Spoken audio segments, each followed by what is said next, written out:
Hello everyone, welcome to Black Mirror horror. कैसे हैं आप सब? आई होप आप सब ठीक होंगे। आज मैं आप सब के लिए कुछ अलग और डरावनी कहानियाँ लेके आई हूँ। मुझे काफ़ी दिन से रिक्वेस्ट आ रही थी मेरे व्यूवर्स की कि मैम आप जिन्नात की स्टोरीज़ लेके आओ, हमजाद की स्टोरीज़ लेके आओ, चुड़ैल की स्टोरीज़ लेके आओ। तो मैंने सोचा क्यों ना इस एक वीडियो में अलग अलग टाइप के जो भी घोस्ट स्पिरिट्स है या भूत है, चुड़ैल है, जिन्नात है, उनकी कहानियाँ लेकर आई जाए। तो इस वीडियो में आप सभी को अलग अलग घोस्टली स्पिरिट्स या जिन्नात, भूत, चुड़ैल, इन सब की कहानियाँ सुनने को मिलेंगी। साथ ही साथ आपको हमजाद की भी कहानी सुनने को मिलेगी। तो कहानी पूरी सुनिएगा, इस वीडियो को पूरा एंड तक सुनिएगा, तो आपको कहानी में ज़रूर मज़ा आएगा। और उम्मीद करती हूँ कि आपको मेरी ये कहानी पसंद आएगी। कहानी पसंद आए तो इस वीडियो को लाइक और चैनल को सब्सक्राइब ज़रूर कीजिएगा और साथ ही बेल आइकन को प्रेस करना ना भूलें, जिससे आपको मेरी लेटेस्ट अपलोड्स की नोटिफिकेशंस मिलती रहेगी। तो ज़्यादा देर ना करते हुए चलिए शुरू करते हैं हम आज की कहानियाँ। तो हमारी पहली कहानी है स्कंदोक्त भूत के ऊपर। स्कंदोक्त इस प्रकार के भूत वे बनते हैं जिनकी मौत किसी एक्सीडेंट या किसी भयंकर आपदा से हो जाती है, जिसमें उनका सर कट जाता है या कोई भी शरीर का अंग भंग हो जाता है। ऐसे भूत अक्सर ये सोचते हैं कि अब भी शायद कोई उनकी मदद कर सकता है। वैसे ये लोग चीखते चिल्लाते बहुत हैं या रोते भी बहुत ही हैं। रमेश और संदीप गुड़गांव की एक कंपनी में काम करते थे। पिछले कुछ दिनों से कोरोना महामारी का प्रकोप बढ़ता ही जा रहा था। जगह जगह लॉकडाउन लग चुका था।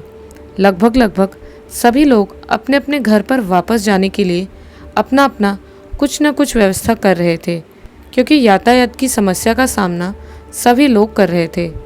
उस समय तो कोई रास्ता न समझ में आने पर रमेश और संदीप अपने उत्तर प्रदेश के प्रयागराज के लिए पैदल ही चल पड़े।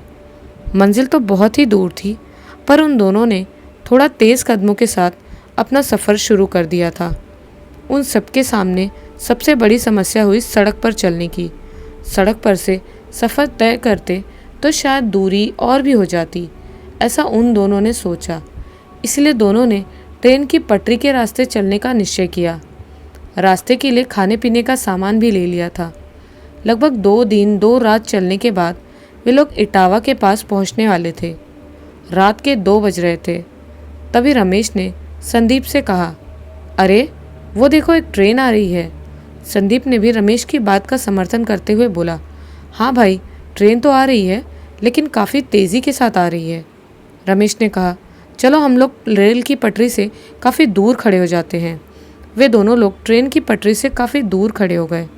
तभी एक ज़ोरदार आवाज़ होती है और उन दोनों को समझ में आ जाता है कि ट्रेन अपनी पटरी से उतर चुकी है। देखते ही देखते ट्रेन के डिब्बे एक दूसरे डिब्बे के ऊपर चढ़ जाते हैं, तो कुछ डिब्बे पलट जाते हैं। चीख पुकार मच जाती है। वे दोनों दौड़ते हुए ट्रेन के पास जाते हैं। तभी एक छोटा सा बच्चा रोते हुए आता है और कहता है, मेरे पापा को बचा लो। दोनों जैसे ही सामने की तरफ बढ़ते हैं, वैसे एक वृद्ध आदमी लंगड़ाते हुए आते हैं और कहते हैं, बेटा, काफ़ी देर हो चुकी है, अब किस किस को बचाओगे? लगभग सभी को चोट लगी है और काफ़ी लोग मर गए हैं। रमेश भावुक होते हुए कहता है, अरे बाबा, कोई तो होगा जिसकी हम मदद कर सकते हैं। तभी एक दूसरा आदमी, जिसके दोनों हाथ नहीं रहते, पूरा का पूरा शरीर खून से सना हुआ था, वो भी ट्रेन से निकलते हुए आता है और कहता है, अब तो मेरा हाथ वापस थोड़े ही आ जाएगा।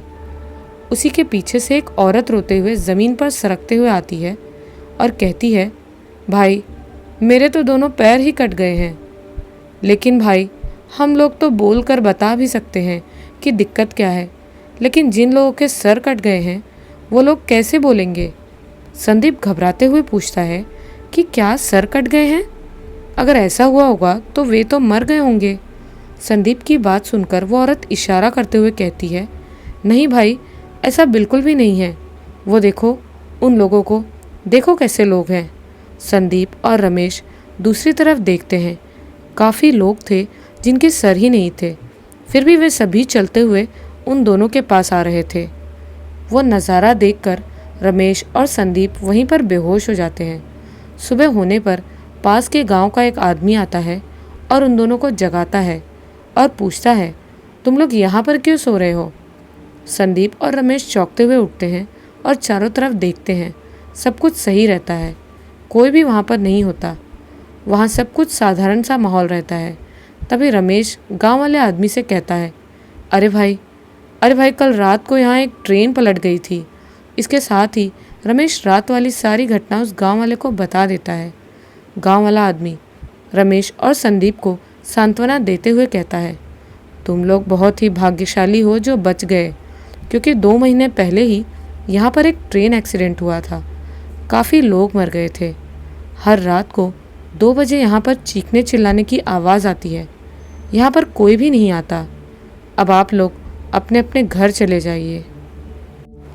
तो अब सुनते हैं हमारी दूसरी कहानी, जिसका नाम है चुड़ैल। चुड़ैल किसी भी महिला का भूत होता है। वैसे तो बहुत ही भयंकर या यूं कहो कि डरावना सा हो सकती है, लेकिन कहने वाले तो यही कहते हैं कि ये कभी कभी अपना रूप बदलकर बहुत ही सुंदर हो जाती है। अक्सर लोग इनको देखकर या तो घबरा जाते हैं या फिर मर भी जाते हैं। अब आते हैं घटना के ऊपर, जो कि केरल राज्य में घटित हुई थी। केरल राज्य अरब सागर और पर्वत श्रृंखला के मध्य एक खूबसूरत भूभाग पर स्थित है। ये राज्य हमेशा से हरा भरा रहा।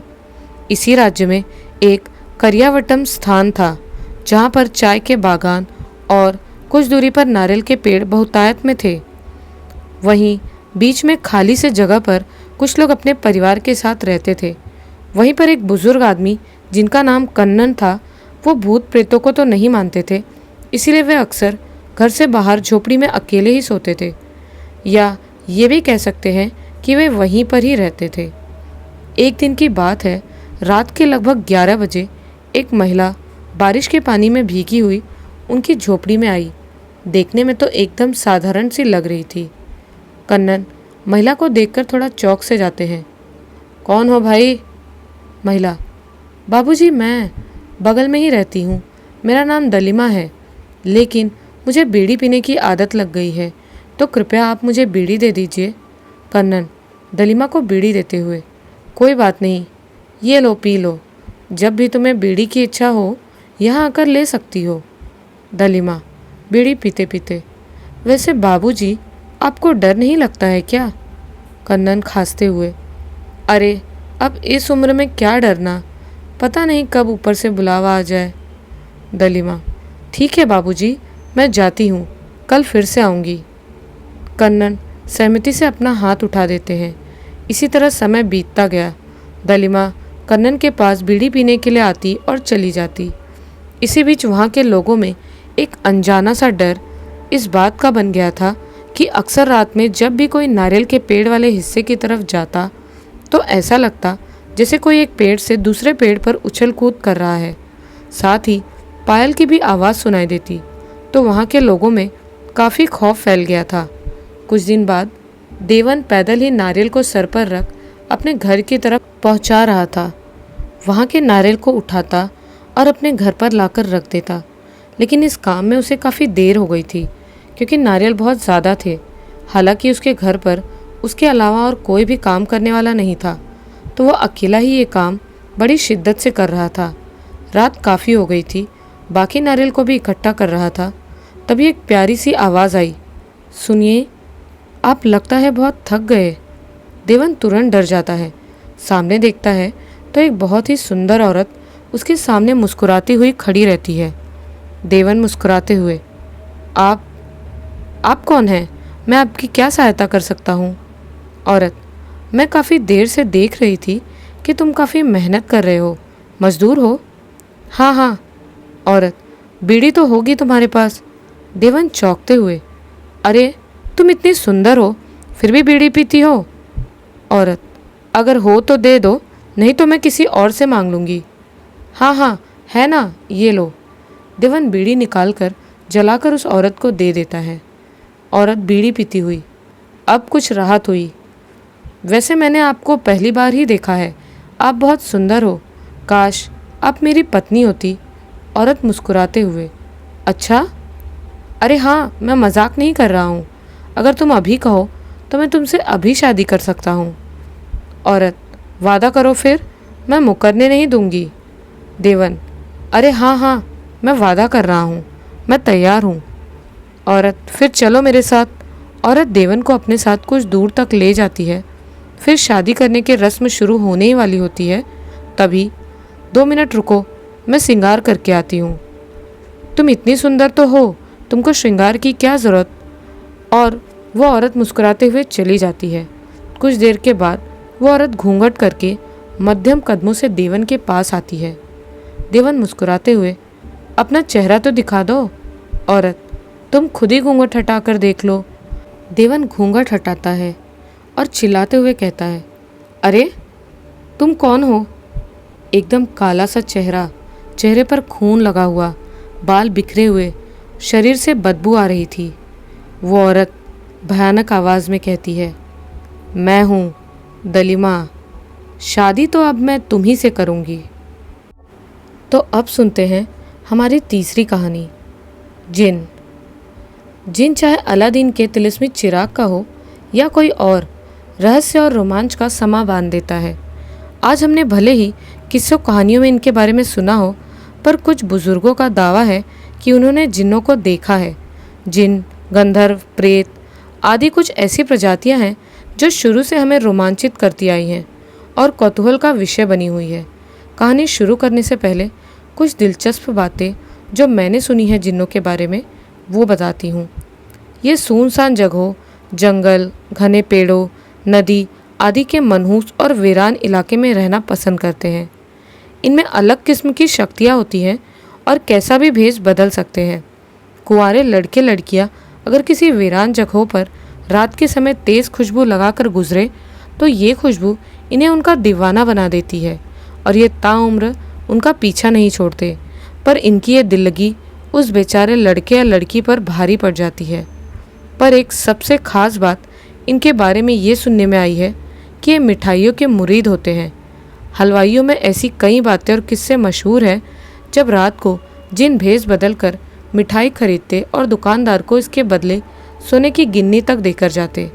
ज़्यादातर हलवाई अपने तजुर्बे से इन्हें धीरे धीरे पहचान जाते थे, फिर भी वो चुप्पी साधे रहते और बाकी ग्राहकों की तरह ही पेश आते अपने इन हाई प्रायोरिटी कस्टमर्स से।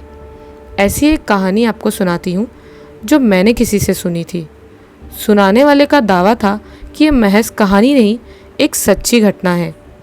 उत्तर प्रदेश में सीतापुर के निकट एक छोटी सी जगह पड़ती है, मैगलगंज।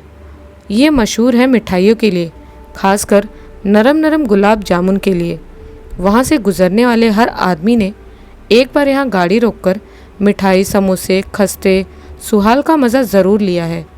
इस जगह की एक मशहूर मिठाई की दुकान है अन्नपूर्णा मिष्ठान भंडार, जिसके मालिक थे स्वर्गीय प्रकाश चंद गुप्ता। गुप्ता जी खानदानी हलवाई हुआ करते थे। इनका खानदान अपनी मिठाइयों के लिए इतना मशहूर था कि एक कहावत कही जाती थी इनके लिए, इनकी रगों में खून नहीं, चाशनी बहती है। गुप्ता जी एक इज्जतदार, ईमानदार और मेहनती आदमी थे, जिन्होंने बड़ी लगन से ज़िंदगी भर अपनी दुकान चलाई। कहते हैं जो इनके यहाँ की मिठाई एक बार चख लेता, उसका स्वाद ज़िंदगी भर नहीं भूल सकता था। गुप्ता जी के ख़ानदान के बारे में एक सबसे रोमांचित करने वाली बात ये भी थी कि इनके परिवार पर जिन्नों की कृपा थी। ऐसी कई घटनाएं गुप्ता जी ने अपने जीवन काल में खुद अपने परिवार को सुनाई थी। जब दुकान पर कुछ अजीबोगरीब ग्राहकों का आना हुआ देर रात को, गुप्ता जी के गुजर जाने के बाद इनके बेटे और फिर इनके पोते शिवम और शुभम, जो कि चचेरे भाई थे, उन्होंने दुकान की बागडोर अपने हाथ ले ली। ये दोनों, शिवम और शुभम, पूरे मैगलगंज में बड़के और छुटके के नाम से जाने जाते थे। शुरू से ही स्वभाव में एक दूसरे से बिल्कुल अलग थे दोनों। बड़ा शिवम बेहद तुनक मिजाज और लालची किस्म का, वहीं छोटा शुभम अपने नम्र, सरल और सीधे साधे स्वभाव के चलते सबका प्यारा था। दोनों के काम करने के तरीके भी बिल्कुल अलग। बड़े की दुकान के कारीगरों, मुलाजिमों से अक्सर ही बहस हुआ करती और वो उनसे इज्जत से पेश नहीं आता था। इनमें से कई तो पुराने बुजुर्ग कारीगर भी थे जिन्होंने उनको बचपन से देखा था, पर उसके काम करने के तरीके से सभी नाखुश थे और कई पुराने भरोसेमंद काम वालों ने दुकान भी छोड़ दी थी। रोज़ रोज़ के झगड़े झंझट के चलते छोटे की चलती नहीं थी। किसी तरह बड़ी जद्दोजहद के बाद गाड़ी यहाँ तक खींच ली थी। दोनों ने आग में घी का काम करा था। दोनों की शादियों ने। इनकी पत्नियां भी चचेरी बहनें थी। बड़ी अपने पति की तरह ही तेज तर्रार और गुस्सैल। वो छोटी बहन को शादी के पहले से दबाती आई थी और उसके लालची झगड़ालू स्वभाव के चलते सीधी और घरेलू सी छोटी हमेशा उससे दूरी बनाए रखना ही पसंद करती थी। करेला नीम चढ़ा तब हो गया जब बड़ी के 2 लड़के हो गए और छोटी के एक के बाद एक 3 लड़कियां हो गई। बड़ी अब और भी गुमान में रहती और खुद को घर की ही नहीं पूरे मैगलगंज की महारानी समझती थी। कुल मिलकर छोटी और उसके पति के घर में कोई औकात नहीं थी। सास ससुर बूढ़े थे और खाट पकड़ ली थी। घर गृहस्थी के क्लेश समेटना अब उनके बस का नहीं था। रिश्तों की कड़वाहट मिठाइयों तक पहुंच गई और आखिर दोनों ने फैसला कर लिया रास्ते अलग करने का। मकान के साथ साथ दुकान का भी बंटवारा हो गया। दुकान में दीवार कुछ इस तरह उठाई गई कि लालची बड़े के हिस्से आया दुकान का आगे का हिस्सा जो सीधा मार्केट में खुलता था, वहीं जहां बरसों से ग्राहक आते जाते थे। वहीं छोटे की दुकान अब पीछे सन्नाटी सड़क की तरफ खुलती थी। वहां सामने से एक लंबी कच्ची सड़क थी जो खेतों में मिलती थी। खेत के कुछ आगे नदी थी और उसके आगे गांव ख़त्म था। दुकान के बाईं ओर कई एकड़ ज़मीन खाली थी जो बरसों से किसी अस्पताल के लिए प्रस्तावित थी और दाईं तरफ एक पुरानी खंडहर हवेली। बड़का दादा के नाम से दुकान चलाता रहा। वहीं छोटे ने मजबूरी में अन्नपूर्णा को न्यू अन्नपूर्णा स्वीट्स का नाम दे दिया। बड़के की दुकान फल फूल रही थी अपनी जगह और पुराने नाम के कारण। इस पर भी लालच से बाज नहीं आता था। उसने मिठाई के अलावा अपनी कपड़ों और मोबाइल की दुकान भी खोल ली थी। सब तरफ के लालच के चलते हलवाई की दुकान नौकरों के भरोसे खिंच रही थी। सामान का स्तर गिर रहा था पर वो खुश था। रुपया हर तरफ से बरस रहा था। वहीं छोटे की दुकान पर सन्नाटा पसरा रहता।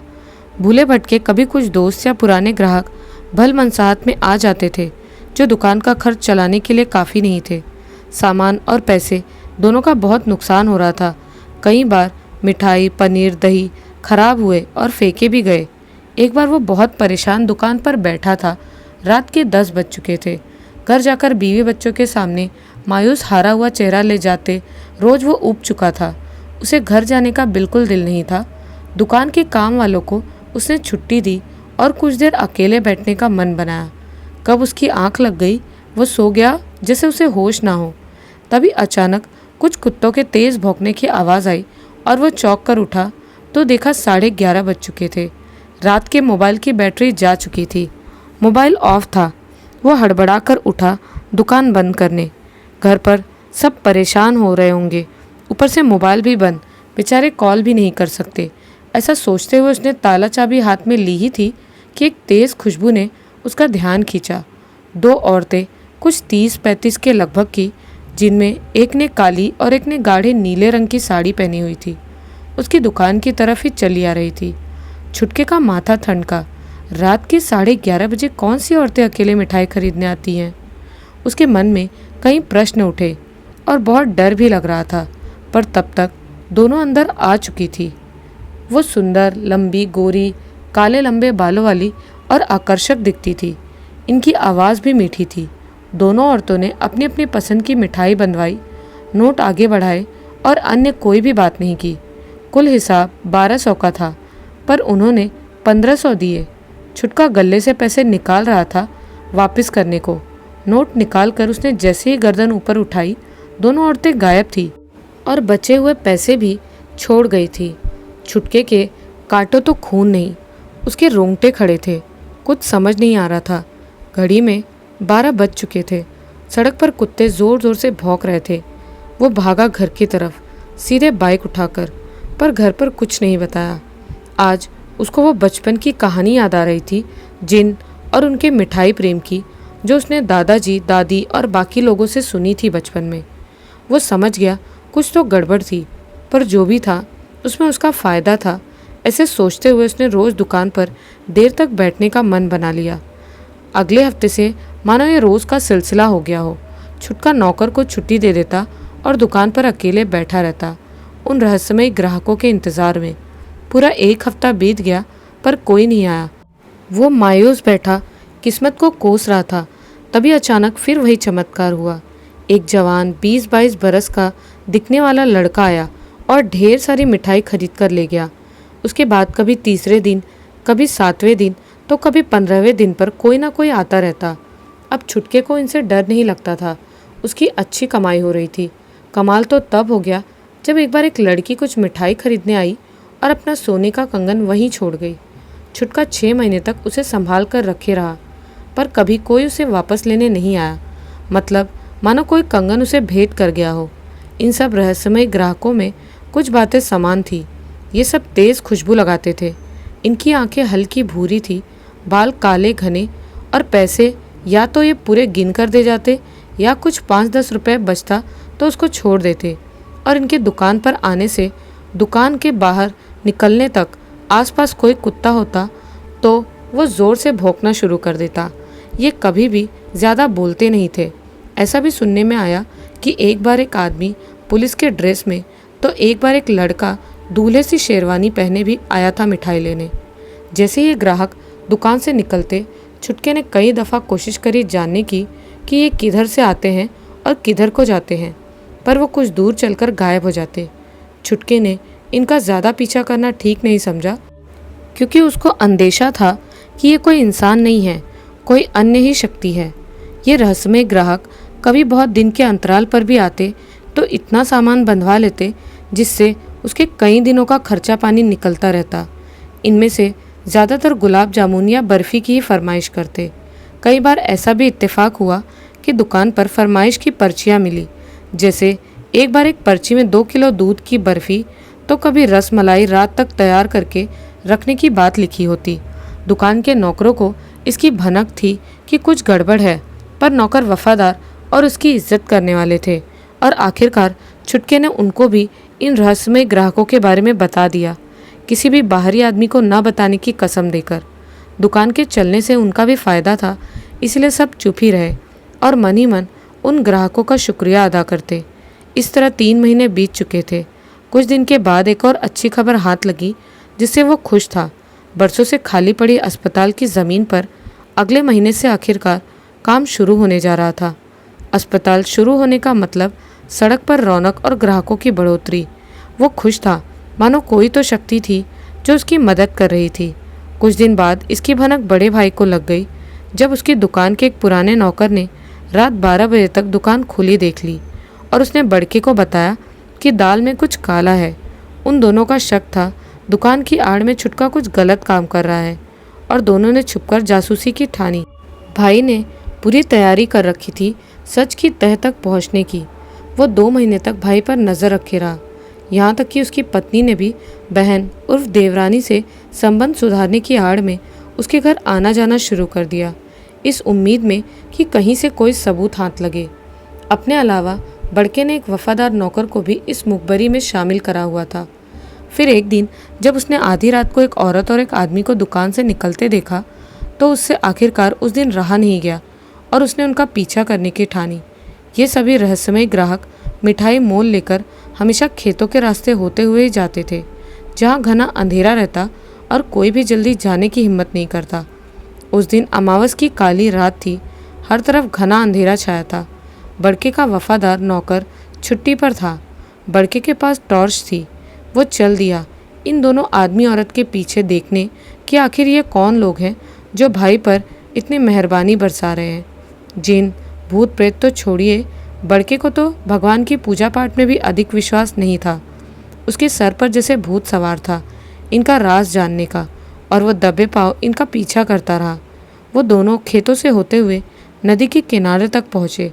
बड़का उनके पीछे था। तभी अचानक वो एक कटीली झाड़ी से टकराया और उसके हाथ से टॉर्च फिसलकर दूर गिरी और गिरते ही बंद हो गई। झाड़ी से टकराने के कारण एक हल्की दर्द भरी आह की आवाज़ निकली उसके मुंह से, जिसने उन आदमी औरत को पीछे पलटकर देखने पर मजबूर कर दिया। अगले दिन सुबह घर पर सब परेशान थे। बड़के का फ़ोन बंद था। रात भर से घर नहीं आया था। जांच पड़ताल हुई। आखिर सुबह खेतों में गांव के लड़के ने उसे बेहोश पाया और घर लाया। उसका मोबाइल बंद था। बटुआ, रुपए, पैसे सब सलामत थे, पर हाथ पैरों में चोट थी, शायद कटीली झाड़ी से टकराने के कारण, और खून बह रहा था, पर वो जीवित था। कहते हैं बड़का तब से पगला गया है। उस रात को तो छोड़िए, उसे अपनी बाकी ज़िंदगी की तमाम बातें भी याद नहीं। कभी खुद को नहीं पहचानता, कभी बीवी को, और अक्सर हवा में बातें करता है। दुकान के सामने की सड़क से कभी गुजरना होता है तो ज़ोर ज़ोर से चिल्लाने लगता है, और रात को अक्सर डर कर चीखने लगता है। बड़का पगला गया, इस बात का लोगों को रंज नहीं, पर जानना ये था कि आखिर उस रात उसने देखा क्या। काश एक बार उसको कुछ सुध आ जाती तो उस रात का रहस्य मालूम पड़ जाता। पूरी ज़िंदगी ही मानो बर्बाद हो गई हो। सब तरह के इलाज हकीम, बाबा, तंत्र कर डाला, पर काम ना आया। बड़के को अब मैगलगंज के बच्चे पगला चाचा कहकर बुलाते हैं। कुछ वफादार नौकर, जिसको उसने जासूसी पर लगाया था, अपने मालिक की ऐसी हालत देखकर ये मानने पर मजबूर हो गए कि ये कुछ ऊपरी हवा का चक्कर है। वो शायद कुछ बता सकते थे, पर डर से सबने चुप्पी ठान ली थी। सब काम, व्यापार, घर बार, मानो सब चौपट हो गया हो। 7 साल इलाज करा कर भी जब कोई हल नहीं निकला तो उसकी पत्नी हार कर देवर और बहन के घर मदद मांगने आई कि दुकान छुटका संभाल ले, और उसका बेटा जो अब 18 साल का हो चुका था उसे भी काम सिखा दे, जिससे वो अपने पैरों पर खड़ा हो सके। बस यूँ समझ लीजिए कि दुकान फिर से छुटके के पास वापस आ गई थी। और हाँ, जब से अस्पताल का काम शुरू हुआ ये रहस्यमय ग्राहक दोबारा नहीं आए। छुटके ने मिठाई के साथ साथ एक भोजनालय भी बना लिया जो बढ़िया चलता है आज भी, और वो परिवार के साथ सुखी है। किसी को आज तक सही तरह से तो नहीं पता कि ये रहस्यमय लोग कौन थे। अंदर अंदर की बात थी कि कुछ इन्हें फरिश्ता मानते, कुछ पितरों की कृपा, तो कुछ जिन। सुना है आज भी शुभम यानी कि छुटका जब कभी देर रात दुकान पर रहता है और किसी कुत्ते के भौंकने की आवाज़ सुनता है तो खेतों की तरफ नज़र दौड़ा लेता है, उन रहस्यमय ग्राहकों को याद करके कि काश एक बार शुक्रिया ही कर पाता और भाई का कुछ इलाज जान पाता, पर वो कभी नहीं आए। तो अब सुनते हैं हमारी अगली कहानी, जिसका नाम है हमजाद, एक शैतान। कहा जाता है कि हर इंसान के साथ एक फरिश्ता और एक शैतान पैदा होता है। इसी शैतान को हमजाद कहते हैं। यही हमजाद इंसान का सूक्ष्म शरीर, एस्ट्रल बॉडी कहलाता है। अमन नामी एक भिखारी था। उसके पास न खाने को खाना रहता था, न पहनने को कपड़ा। वो भीख मांगकर अपना गुजारा करता था। उसकी गरीबी इतनी थी कि उसे यकीन हो चला था कि उसकी ज़िंदगी अब हमेशा ऐसी ही रहने वाली है। 1 साल बाद आज उसी अमन के पास दौलत, शोहरत, औरत, इज्जत सब कुछ था। उसके पास एक खूबसूरत बंगला था, एक खूबसूरत बीवी थी, अच्छी सेहत थी, समाज में नाम था और इज्जत थी। लोग हैरान होंगे कि 1 साल में वो इतना अमीर कैसे हो गया, मगर ये हैरानी सिर्फ उन्हीं लोगों को होगी जो हमजाद, परी, जिन, जिन्नात, भूत प्रेत जैसी चीज़ों पर यकीन नहीं रखते। जबकि इन चीज़ों पर यकीन रखने वालों को अमन की कामयाबी पर कभी हैरानी ना होगी। अमन ने हमजाद वशीकरण किया था। जिस रात अमन ने हमजाद वशीकरण किया था उस रात हमजाद और अमन के बीच काफ़ी बहस हुई थी। हमजाद ने तरह तरह की शर्तों का पालन करने के लिए अमन को मजबूर किया, पर अमन ने सारी शर्तें ठुकरा दी। आखिर हमजाद ने अपनी आखिरी शर्त रखी, और वो शर्त ये थी कि अमन कभी भी हमजाद के राज, उसकी हकीकत को समझने की कोशिश नहीं करेगा। यानी अमन कभी भी हमजाद से इस तरह के सवाल नहीं पूछेगा कि हमजाद है क्या, हमजाद इंसानों से ज़्यादा शक्तिशाली क्यों होता है आदि, क्योंकि ये हमजाद के खास राज होते हैं जो वह अपने मालिक पर खोलना पसंद नहीं करता। खैर, अमन ने हमजाद की इस शर्त को मान लिया। एक सवाल ये है कि अमन ने हमजाद वशीकरण ही क्यों किया? वो जिन, परी आदि का भी वशीकरण कर सकता था। तो इसका जवाब ये है क्योंकि अमन को पता था कि हमजाद से अधिक ताकतवर कोई नहीं होता। हमजाद किसी भी जिन को मिनटों में धूल चटा सकता है। भूत, प्रेत, परी, चुड़ैल सब हमजाद के आगे मच्छर हैं। हमजाद अपने मालिक को अपार धन, सुख, औरत आदि दे सकता है।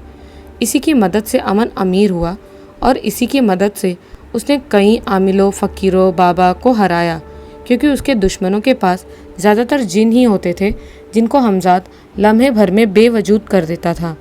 अमन को अपने हमजाद पर बड़ा नाज था, और नाज क्यों ना हो, आखिर दुनिया में हमजाद से बड़ी शक्ति कहाँ एग्जिस्ट करती है।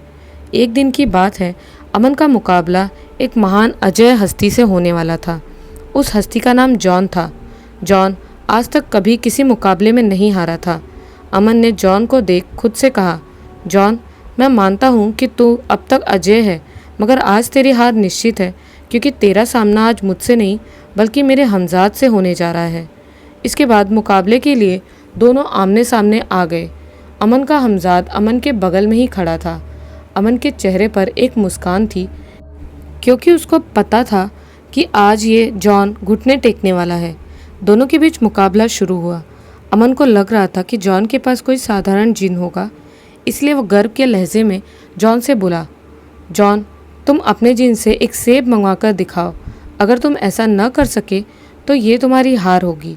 दूसरी तरफ अमन ने अपने हमजाद से कहा कि वह जॉन के जिन को सेब लाने से रोके। थोड़ी ही देर में जॉन ने सेब हाजिर कर दिया। अमन ये देख गुस्सा गया। उसने अपने हमजाद से कहा, तूने जॉन के जिन को रोका क्यों नहीं? हमजाद ने दबी हुई आवाज़ में कहा, माफ़ कीजिए हुजूर, जॉन के पास कोई जिन ही नहीं है। ऐसे में मैं भला किसको रोकता? जॉन अमन और हमजाद की कानाफूसी सुन रहा था। तभी उसने अमन से कहा, अब तुम एक सेब लाकर दिखाओ, देखते हैं तुम्हारा हमजाद ला पाता है या नहीं। अमन ने नज़रों के ज़रिए हमजाद से सेब लाने को कहा तो हमजाद उदास भाव से बोला, हुजूर, ये मैं नहीं कर सकता।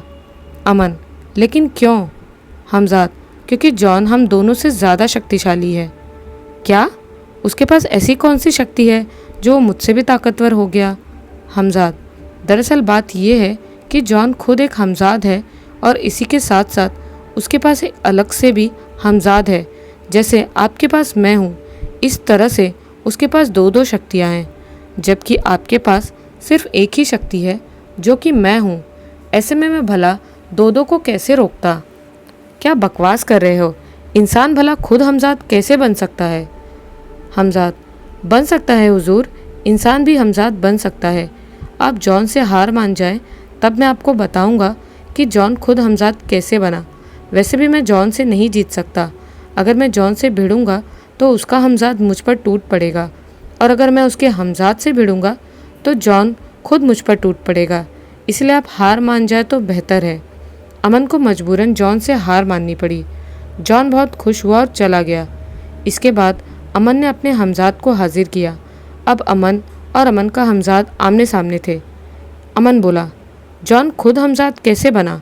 मुझे भी हमजाद बनना है, ताकि मेरे पास भी डबल पावर हो, एक मेरी और एक तुम्हारी। ये एक राज है जो मैं आपको नहीं बता सकता। जिस दिन आपने मुझे सिद्ध किया था, मैंने उसी दिन ही कह दिया था कि मैं अपने राज को नहीं खोलूँगा, और आपने ये वाली शर्त मान भी ली थी। अमन ने हमजाद से खुद को हमजाद बनाने की ज़िद की। इस पर हमजाद ने अमन से एक भारी कीमत मांगी। हमजाद ने कहा, हुजूर, हमजाद बनने की कीमत बहुत ज़्यादा है, आप नहीं दे पाएंगे। इसकी कीमत मेरी जान तो नहीं है? नहीं हुजूर, इस हुनर की कीमत इतनी कम नहीं हो सकती। अमन ने हमजाद के कटाक्ष को तुरंत भांप लिया, लेकिन उसने कुछ जवाब न दिया और बिना सोचे समझे हमजाद को कीमत देने को तैयार हो गया। हमजाद ने अमन की आंखों पर एक पट्टी बांध दी। अब अमन बिल्कुल हमजाद का गुलाम सा हो गया था। उससे वो जो भी कहता अमन चुपचाप करता था। इसकी थोड़ी देर बाद हमजाद ने एक तलवार ली और अमन का सिर काट दिया। अमन का जिस्म तड़पने लगा। उसका सर लुढ़क कर दूर जा गिरा। अमन को ऐसा लग रहा था जैसे उसका जिस्म कागज़ की तरह हल्का हो गया है। थोड़ी ही देर में अमन के जिस्म ने तड़पना बंद कर दिया। अमन अब मर चुका था। उसकी आत्मा अमन की फिजिकल बॉडी के पास ही खड़ी थी। उसको ऐसा लग रहा था जैसे उसकी शक्तियाँ बढ़ गई हो। वो अपने आप को बिल्कुल हमजाद जैसा शक्तिशाली महसूस कर रहा था, और उसे इस बात की खुशी भी थी। लेकिन इस सब के साथ उसे इसका एहसास भी था कि वो अब मर चुका है। अमन के ही बगल में अमन का हमजाद खड़ा था। अमन हमजाद को देखकर गुस्से से लाल हो गया। अमन चीखते हुए बोला, तूने मेरी जान क्यों ली? तूने कहा था कि तू मेरी जान नहीं लेगा, लेकिन तू अपने वचन से फिर गया। हमजाद ने मुस्कुराते हुए एक ठंडी सांस भरी। वो चाहता तो अमन के इस सवाल का जवाब ऐसे भी दे सकता था कि मैंने तुम्हारी जान इसीलिए ली क्योंकि तुमने मेरे राज को जानना चाहा।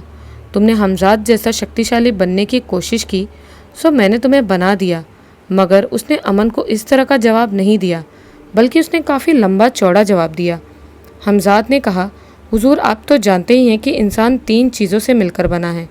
पहली चीज़ उसकी फ़िज़िकल बॉडी, दूसरी चीज़ उसकी एस्ट्रल बॉडी और तीसरी चीज़ उसकी स्पिरिचुअल बॉडी, यानी सूक्ष्म शरीर को एस्ट्रल बॉडी भी कहा जाता है।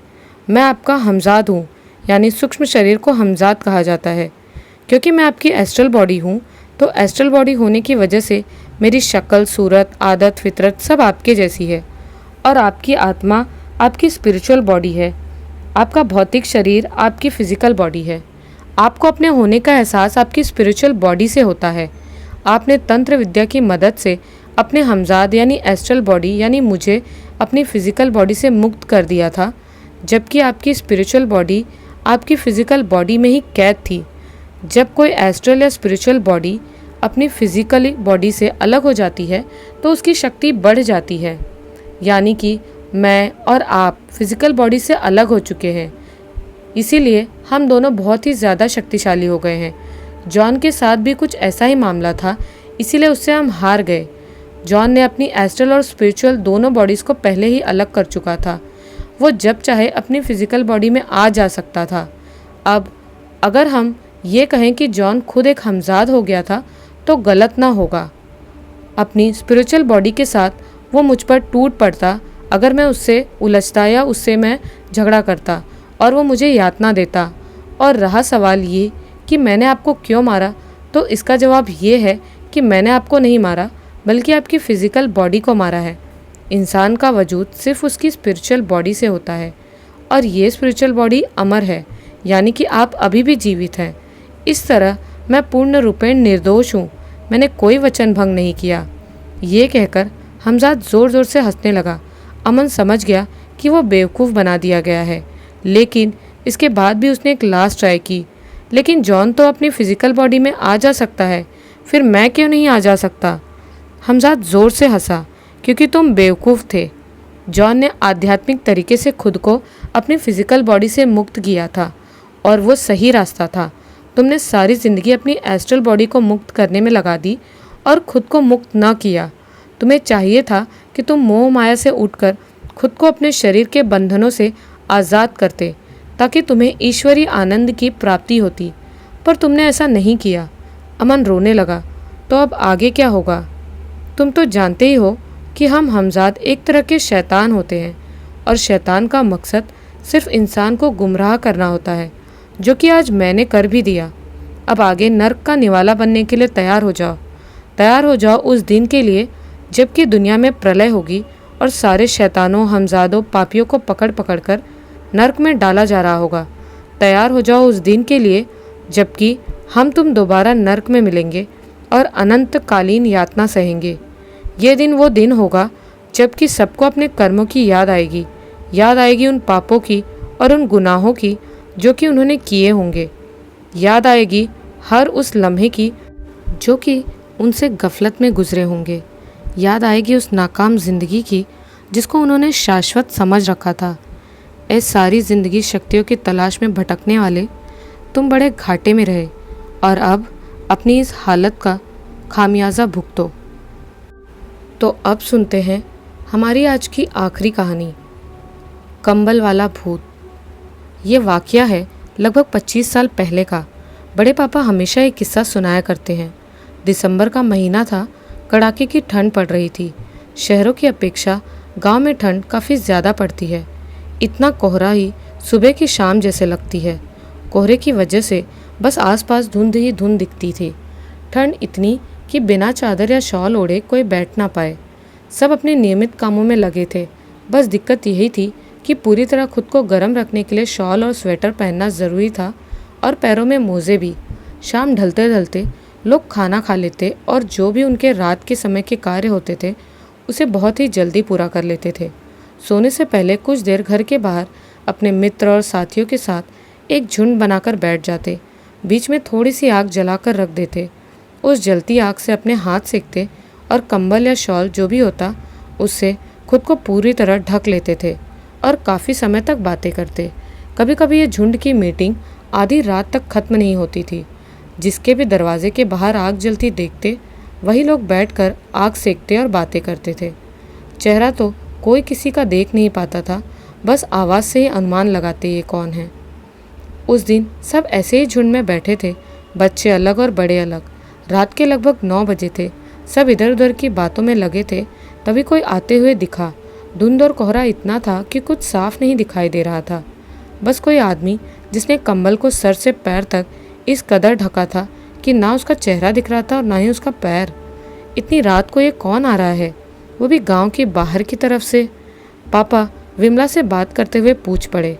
विमला बोल पड़ी, होगा कोई गांव का ही, छोड़ो, हमें क्या इससे लेना देना है। ठंड से बचना है तो आग से सेकते रहो हाथ पैर। अब वो धीरे धीरे एकदम समीप आ गया और लोगों के बीच जाकर बैठ गया। सब थोड़े हैरान हो गए। मोती काका माँ के समीप जाकर बैठ गए और फुसफुसाने लगे, यहाँ तो रोज़ सिर्फ हम 3 घर के लोग ही बैठते हैं, तो नया आदमी कौन है जो यहाँ आकर बैठ गया।